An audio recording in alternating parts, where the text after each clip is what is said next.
as informações, curte, comenta, compartilha bastante o link desse vídeo nas suas redes sociais, grupos de Face, WhatsApp, dá uma verificada na tua inscrição, vê se ela continua ativa aqui no canal, e se não for inscrito, se inscreve e dá essa moralzinha pra mim. Pois bem, meus amigos, eu sei que vocês que acompanham aqui os meus vídeos gostam das notícias fresquinhas e confiáveis. Eu trago várias fontes por aqui, mas o jornal que eu realmente recomendo que vocês leiam todos os dias, sem medo de manipulação e sem risco de censura, é a Gazeta do Povo. A Gazeta do Povo faz um jornalismo único, com uma coragem que poucos têm. É um jornal sustentado, em sua maioria, pelos próprios assinantes. Não depende de dinheiro público e muito menos de acordos com o governo. O jornalismo da Gazeta é diferenciado. Além das últimas notícias de bastidores de Brasília, você ainda tem acesso a cursos, podcasts, e-books, principalmente as colunas de opinião de grandes nomes como Alexandre Garcia, Pozonov, Cristina Grêmio, Constantino, Lacombe e muitos outros. Mais do que nunca, a Gazeta precisa do seu apoio para continuar este incrível trabalho. E eles liberaram uma promoção que eu tenho certeza que vocês vão gostar. Acesse todo o conteúdo do jornal por apenas R$ 4,90 ao mês durante os 6 primeiros meses. E para garantir esse benefício é bem simples. Basta apontar a câmera do seu celular para o QR Code.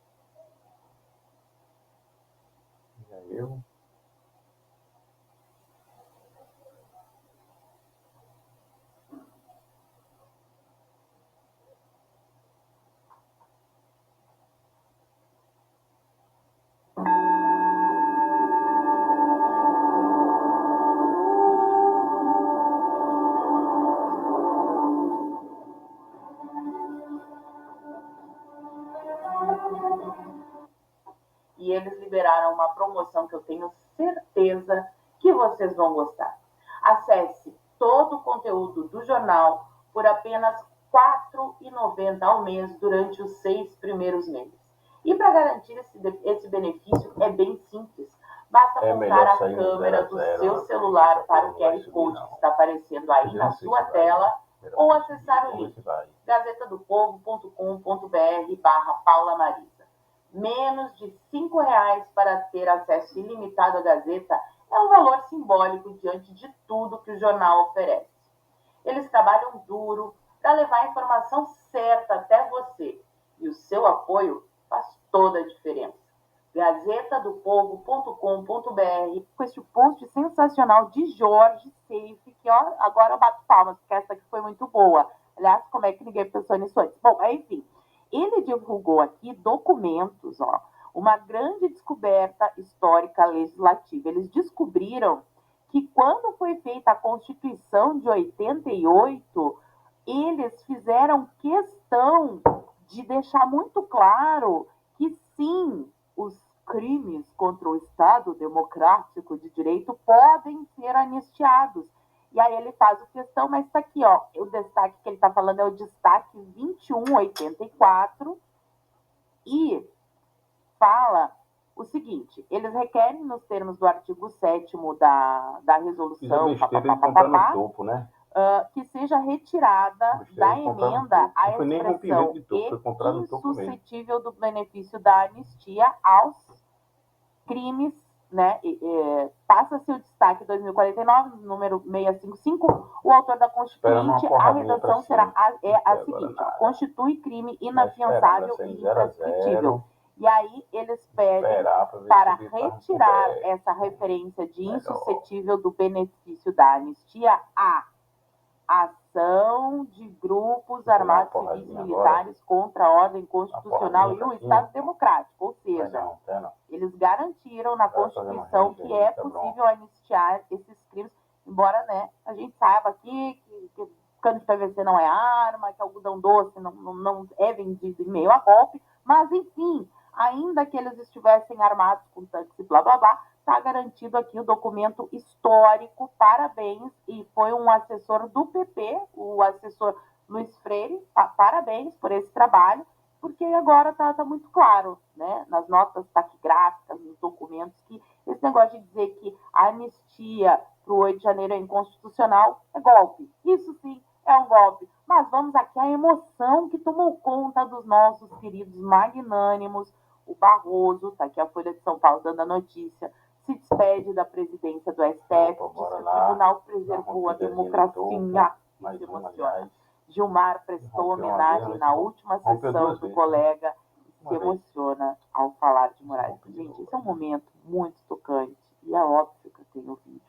Vamos ver aqui toda a emoção de Gilmar Mendes ao falar do Xande. Eu fiquei com a impressão que ele teve um mini ataque cardíaco, inclusive, olha só. A brasileira passou incólume por mais essa prova de fogo. O Supremo, é sempre bom frisar, conduziu o processo que levou à condenação do réus, núcleo crucial da intentona golpista, com tranquilidade e de maneira absolutamente, é bom que se frise, regular, com respeito ao devido processo legal, ao contraditório e à ampla defesa. O mesmo ocorreu e vem ocorrendo em relação a todos os demais réus. E aqui, os meus incômodos ao papel singular, diria eu, sem exagero, acho, quase ou verdadeiramente heróico, desempenhado pelo ministro Alexandre de Moraes. Obrigado, ministro Gilmar. Xande abatido.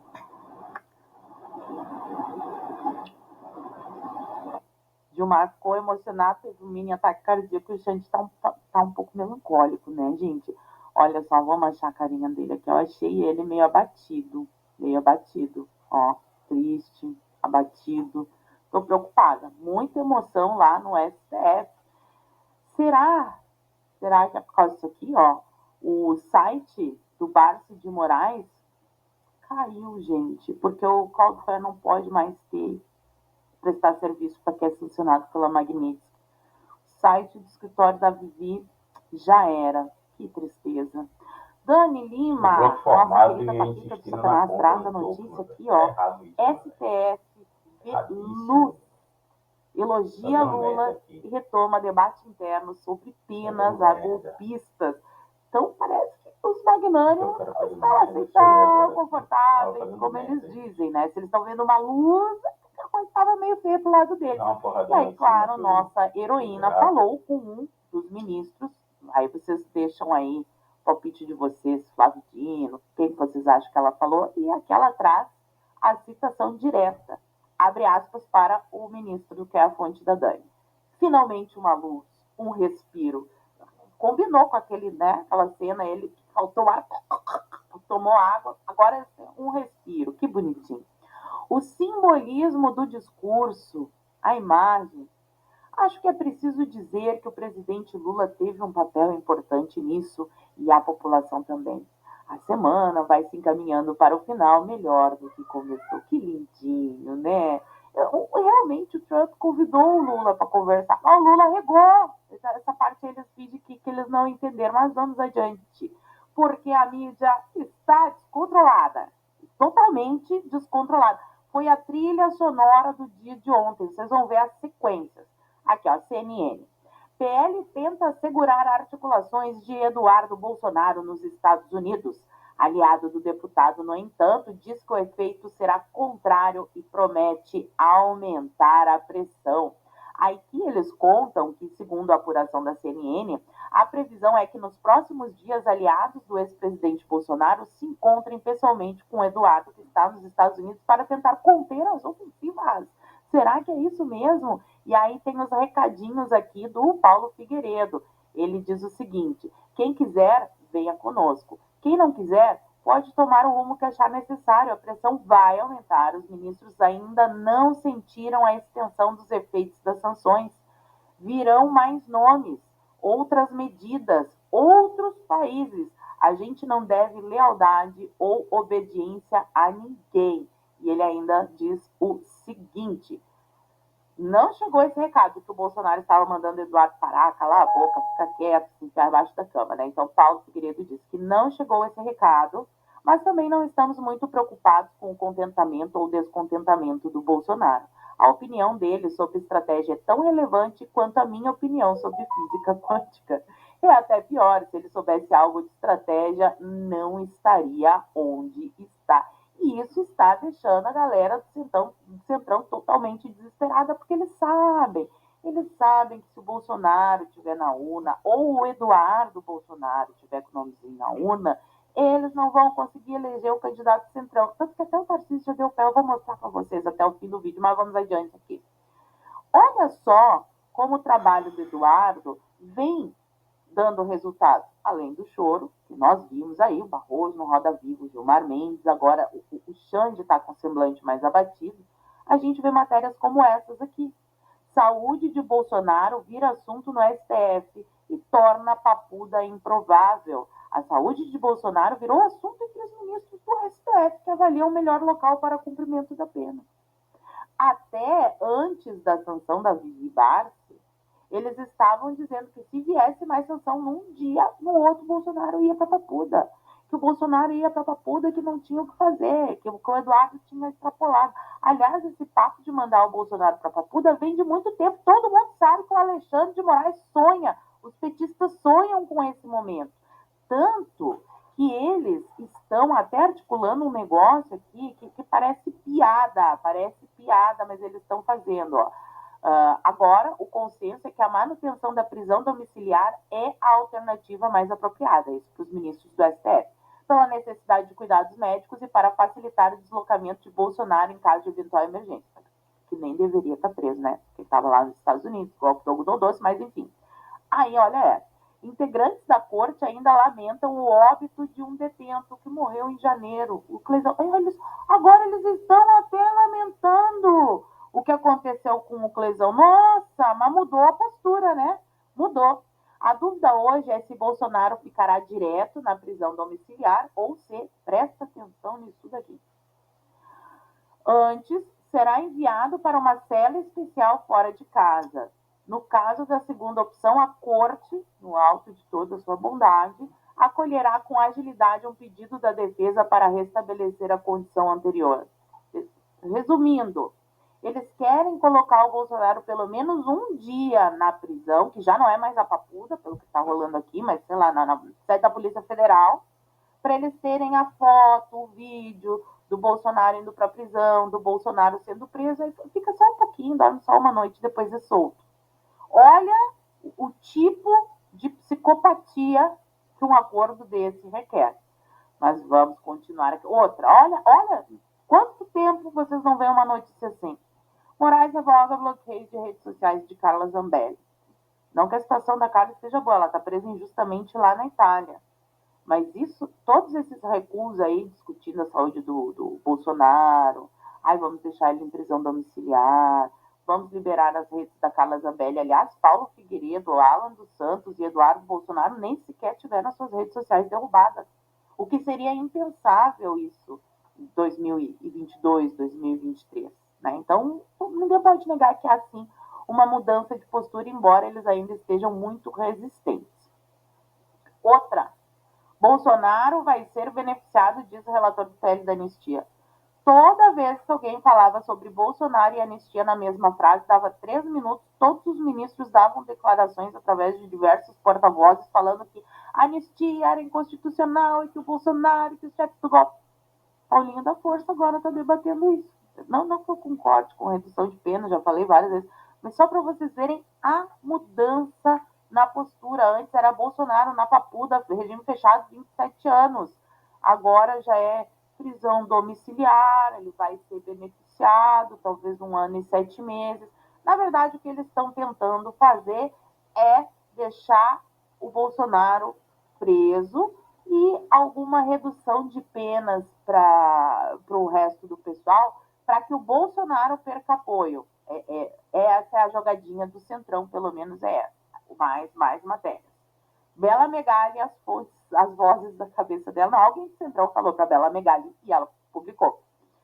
Bolsonaro mostra insatisfação com ações de Eduardo Bolsonaro e manda recado ao filho. Eu nem preciso ler essa matéria. Se o Bolsonaro quisesse mandar um recado para Eduardo Bolsonaro, vocês acham que ele escolheria Flávio, Carlos Bolsonaro ou, sei lá, Ciro Nogueira, Valdemar Costa Neto? É muito óbvio que ele pediria para algum dos irmãos levar o recado a Eduardo, justamente para que não saísse na coluna da Bela Megali. Se saiu na coluna da Bela Megali, é alguém que está muito interessado em fazer atrito entre o Eduardo e o pai dele, e que o trabalho do Eduardo seja parado imediatamente lá nos Estados Unidos. Globo News, Valdo Cruz também dando bote com bumbum, ó. Bolsonaro teme que Eduardo enterre o projeto maravilhoso projeto da dosimetria que reduziria a pena. Ex-presidente acha que as declarações do filho prejudicam o clima no Senado, como se algum dia o clima estivesse bom no Senado. E vai cortar o diálogo com a corte. Não, nunca teve o diálogo, tudo que eles prometeram nos acordos aí que fizeram no passado, eles não cumpriram.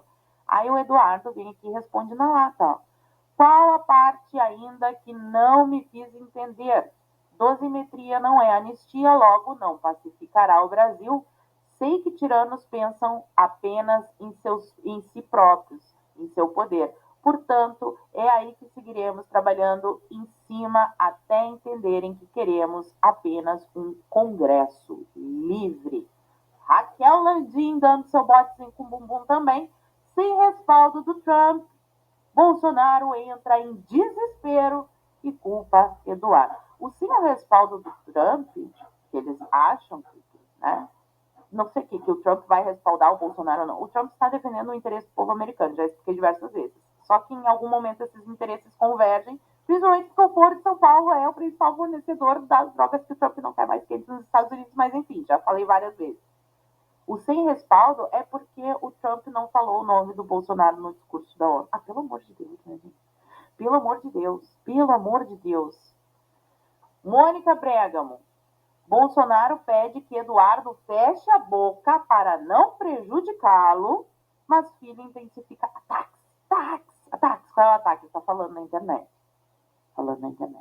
O deputado federal e seu aliado Paulo Figueiredo acreditam que o ex-presidente é refém sem condições de negociar a sua própria soltura. Eu concordo. Aliás, eu acho que eu fui uma das primeiras pessoas a usar o termo refém para me referir aos perseguidos aí do 8 de janeiro. Todos eles, na minha opinião, se é que eu posso ter uma, são reféns. Os dois não podem se falar diretamente por determinação do Moraes, que é super democrático e não deixa o pai falar com o próprio filho, né? É tanta democracia que a gente fica impressionado. Então, aqui mais uma notinha plantadinha pela galera do Centrão, lá na coluna da Mônica Bregamo, que o próprio Fábio Weingarten aqui retuita e desmente, ó. Muitas matérias nesse sentido, o que evidencia que tem gente pautando a imprensa. Peguei no pulo os fofoqueiros, com S no plural, e eu aqui estou curiosa, me coçando para saber. A pior constatação é que esses aliados, entre aspas, são pessoas que apoiadores verdadeiros do presidente jamais imaginariam. Façam as suas apostas aqui, eu fiquei curiosa. O filho abriu mão de toda a sua vida pela sua família e de muitas outras. Antes de empurrar isso na imprensa, pensem várias vezes no tamanho desse pecado. Valeu aí, Fábio Weingarten. E ele ainda postou uma que complementa aqui, ó. Os caras vão no presidente, tentam pautá-lo, tentam convencê-lo da mais louca e precipitada decisão, que por óbvio não tem lógica nenhuma. O presidente não fala nada, como sempre fica em silêncio. E os mesmos inventam conforme interesses do seu próprio umbigo. Eu colocaria orifício rugoso, mas ele é um homem educado. É lamentável. A imprensa cai nesse ciclo, é desmentida e fica feio para todos. Não seria melhor cada um ficar no seu lugar e deixar o presidente em paz se recuperar de saúde? O cara tá doente, o cara é refém. E a galera só pensa em eleição indica o próximo candidato do Bolsonaro, fala para o Eduardo Bolsonaro, pelo amor de Deus, deixa o cara se recuperar. Eduardo Bolsonaro posta aqui, ó.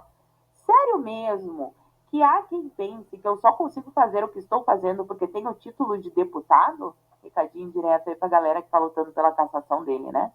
Não creio que sejam tão burros assim. Então, se quiserem ir por esta vingança, ok. Depois não chorem porque os filhinhos dos ditadores estão perdendo os privilégios. Eu não quero conflito.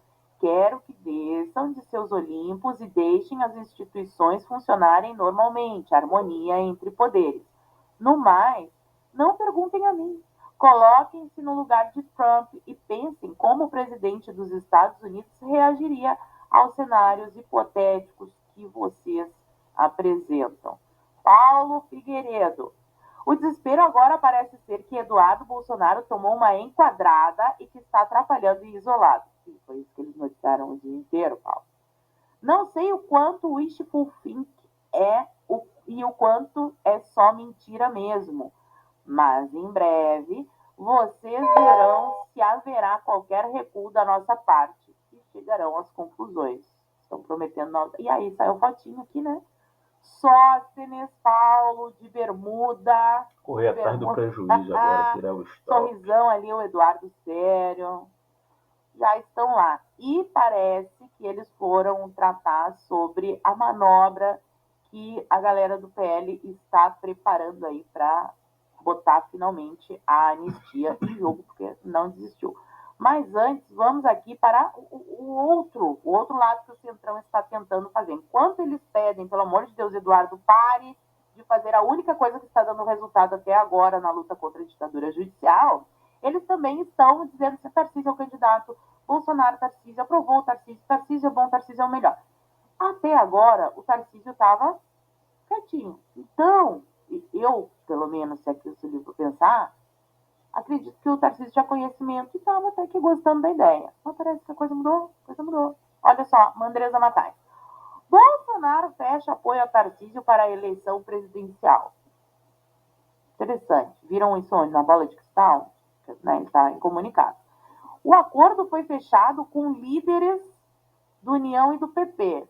União e PP se reuniram e daí eles decidiram que o Bolsonaro decidiu. É o que está aparecendo aqui na manchete.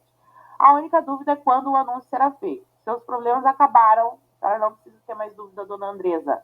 O próprio Tarcísio confirmou reeleição e nega aval de Bolsonaro à presidência. O governador deve visitar o ex-presidente preso em regime domiciliar na próxima segunda-feira. Então, agora que o próprio Tarcísio, parabéns, realmente, essa história toda, ele é candidato à reeleição em São Paulo.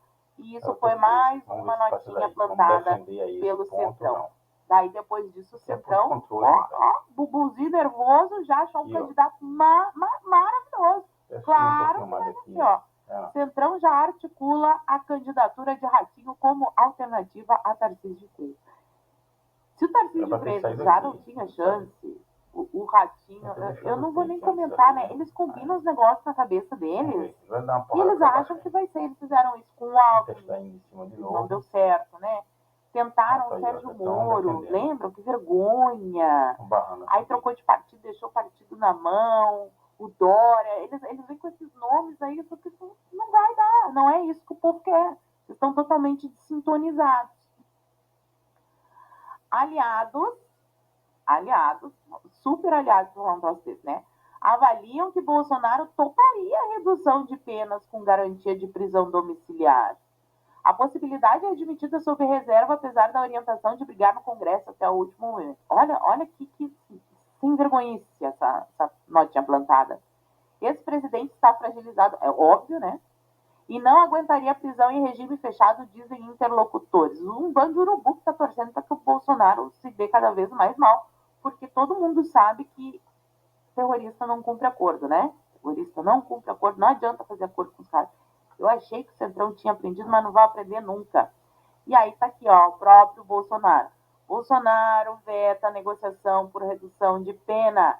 Segundo a apuração da Jussara Soares, da CNN, em encontros recentes com auxiliares, o Bolsonaro vetou a articulação para o projeto da dosimetria, que reduziria a pena, reduziria o tempo de tortura, né? Eles estão calculando dosimetria. Quanto tempo a gente pode ficar torturando essas pessoas? É um absurdo completo.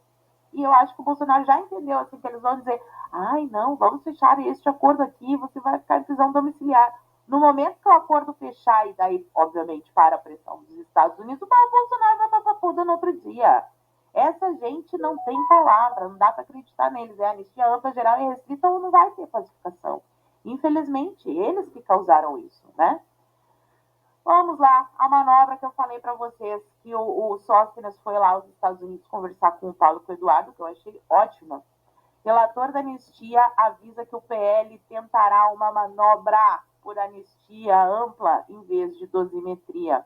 Então, o Paulinho da Força, aqui de Solidariedade, foi se reunir lá com o PT, com os sindicatos, e disse que o PL vai enfiar um jabuti. Finalmente, a direita enfiando jabutis nas leis alheias. É isso que eu quero ver. E diz o Paulinho da Força para os esquerdistas, abre aspas, olha, está confortável para vocês ficarem contra tudo, mas o PL vai fazer um destaque para voltar com a anistia geral. Emocionei, meu amigo. E aí, muita gente nossa pode embarcar para devolver o desgaste que vocês estão impondo com essa atitude. O Paulinho da Força é mais esperto que os petistas, já percebeu que vai rolar um jabuti e que tem apoio, que pode ser uma grande meleca para a galera da esquerda e finalmente a gente conseguir a anistia ampla, geral e restrita e pacificar o país e voltar a viver numa democracia. Chega de ditadura e censura aqui, né, que o Brasil não é para isso. Aliás, já que a gente falou de PEC da blindagem, só para fechar aqui, já comentei sobre esse assunto várias vezes, já falei que não era o ideal. Não sei se vocês viram quem é que está comemorando. Olha só, Otto e Renan. Comemorar. Renan Calheiros. Vocês acham que o Renan Calheiros quer combater o crime? Vocês acham que ele está preocupado com a bandidagem entrar na política? Agora, eles implodiram a PEC da blindagem e estão mirando na tal da PEC da dosimetria, que se Deus quiser virar com o jabuti e será anistia, e aí a gente passa para o próximo passo, que será a batalha no Senado. Sim, meus amigos, a jornada é longa, mas sabe quando é que nós vamos parar? Nunca. E agora eu quero saber a opinião de vocês. Fala para mim aqui nos comentários que eu quero saber, e por hoje eu vou ficando por aqui. Muito obrigada por terem assistido ao vídeo até o fim. Fiquem todos com Deus. Um beijo e até a próxima. Fui.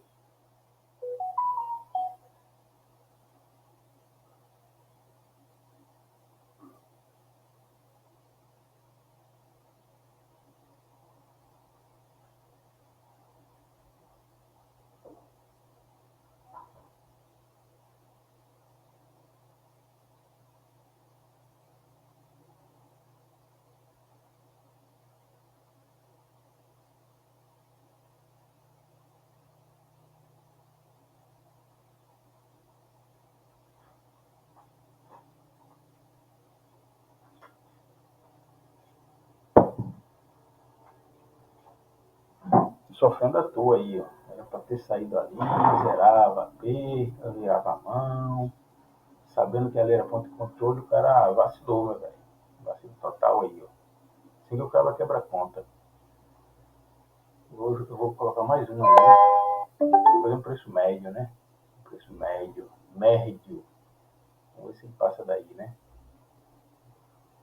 Vamos ver se ele desce daí. Se ele sente aí essa posição aí.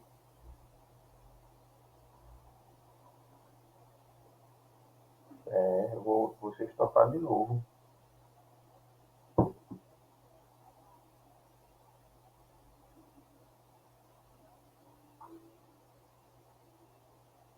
Aqui é o ponto de controle do comprador, bicho. Aí, ó. Bem aí.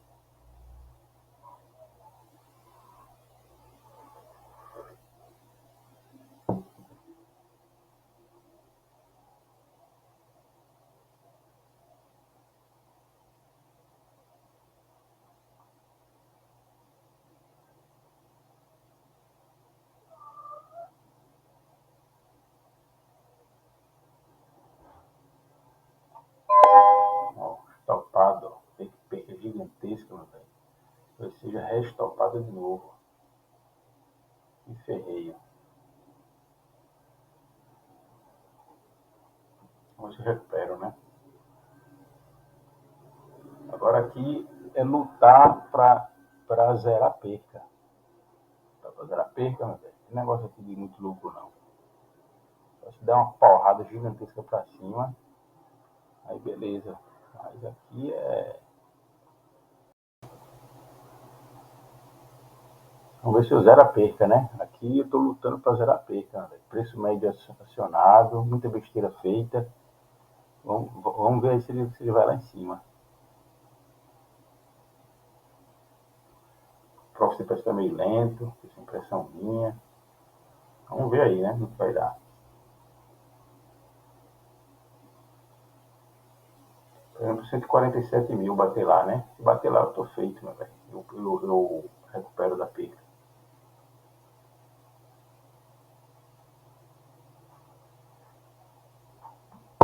Vamos ver aí, né? Vamos ver.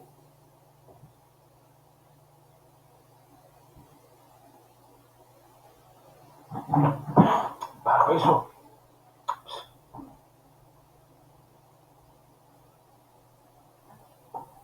Lá, meu irmão, 150 pontinhos aí, porra. Isso, bora lá, vamos lá pra casa do cacete. Eita, pô, parece meio travado o profit, né? Vou tá sem book, o book tá muito fácil de ser vencido. Dá umas porradinhas assim do nada, meio travado. Vamos lá, vamos esperar, né?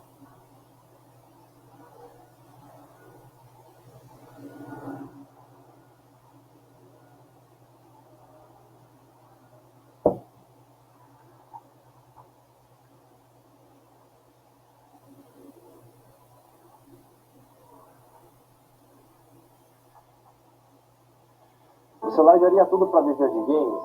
Se sim, continue assistindo esse vídeo até o final.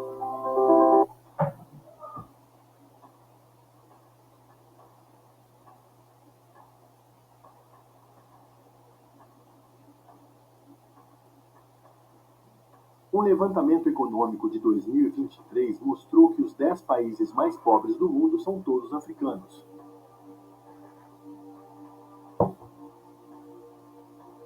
Estima-se que quase 50% da população subsaariana viva com menos de $1 por dia. Dos 48 países mais pobres do mundo, 32 estão na África subsaariana. O nível de pobreza da África é considerado surpreendente por causa da abundância de recursos naturais como petróleo, ouro, diamante, ferro, bauxita e muitos outros recursos.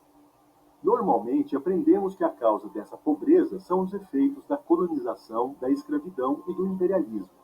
Mas alguns historiadores discordam, como o africano Tagavafira Zu. Continuar a culpar o colonialismo em si pelo subdesenvolvimento e pobreza da África depois de muitas décadas de independência é muito simplista e insustentável. Não se trata de desconsiderar os efeitos negativos e contínuos do imperialismo, mas de um entendimento de que a África deve assumir a responsabilidade por suas ações. É claro que a colonização foi uma catástrofe para a África. Em diversas regiões ocorreram verdadeiros genocídios. Milhões de africanos sofreram com trabalhos forçados. Eu vou esperar ele fazer o teste no bola-bola. O capital produzido era enviado à Europa e os africanos não participaram dos ganhos do desenvolvimento tecnológico que era aplicado no continente. O discurso usado pelos europeus de que a Europa colonizava a África para civilizar o africano se mostrou cínico, para dizer o mínimo. Quando a Tanzânia conquistou a independência em 1961, tinha apenas 16 graduados universitários. A Zâmbia teve um pouco mais de sorte, tinha 100 graduados universitários. Os portugueses não formaram um único médico africano em Moçambique. Guiné-Bissau tinha 14 graduados e uma taxa de analfabetismo de 97%. O ponto levantado por esses autores, em sua maioria africanos, é que, historicamente, países que passam por guerras devastadoras conseguem se recuperar em 2 ou 3 décadas quando aplicam as políticas corretas. As duas Coreias foram colônias do Japão até 1945 e depois ainda passaram por uma guerra avassaladora nos anos 50. 3 décadas depois, vamos recuperar esse estoque, e a estagnação da Coreia do Norte haviam levado lá no bola-bola. a uma situação 10 vezes melhor. O lá tá bom pra mim. Quando a maioria dos países africanos conseguiu sua independência a partir dos anos 60, a expectativa era de que começava uma nova era de liberdade e desenvolvimento.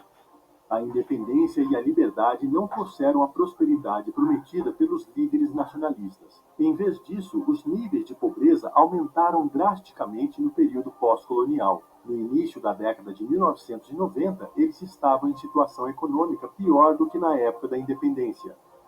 Quando as políticas locais começaram a deteriorar as condições de vida do povo, os governantes passaram a culpar a colonização para omitir seus próprios erros. Isso significa que o que aprendemos nas Passar escolas daí do vai Brasil bater no é a bola-bola, versão meu que velho. ditadores africanos deram para justificar a pobreza de seus países décadas depois da independência. O economista George Aitken, que viveu esta situação em Gana, conta que a tendência predominante entre os déspotas africanos para ocultar seus fracassos é atribuir os problemas da África aos efeitos do tráfico de escravos, do neocolonialismo e do imperialismo. Essa visão ortodoxa se manteve em vigor por mais de 40 anos após a independência, mas perdeu sua relevância. Está ultrapassada.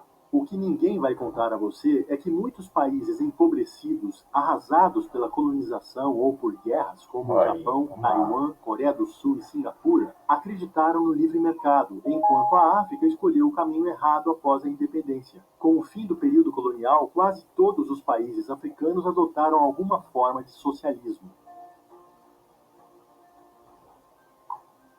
Em toda a África, os movimentos de independência associavam o capitalismo à exploração praticada pelas nações ocidentais. Isso gerou uma antipatia pelo capitalismo até nos países que não se declararam socialistas após a independência. O namoro e o fascínio pelo socialismo surgiram durante a luta pela independência política e liberdade do domínio colonial na década de 1950. Muitos nacionalistas africanos nutriam uma profunda desconfiança e aversão pelo capitalismo. Portanto, a ideia de se libertarem do domínio colonial era sinônimo de se libertarem do capitalismo. Uma onda de socialismo varreu o continente, pois quase todos os novos líderes africanos sucumbiram à ideologia. O marxismo foi uma filosofia popular durante o período de descolonização porque a maioria dos países colonizados buscava derrubar os regimes controlados pelos capitalistas na África. Durante a década de 1960, o socialismo era visto como um instrumento para alcançar a independência do Ocidente e, acima de tudo, gerar um rápido desenvolvimento econômico. Mas a prática desses regimes mostrou que os benefícios do socialismo para o povo só existem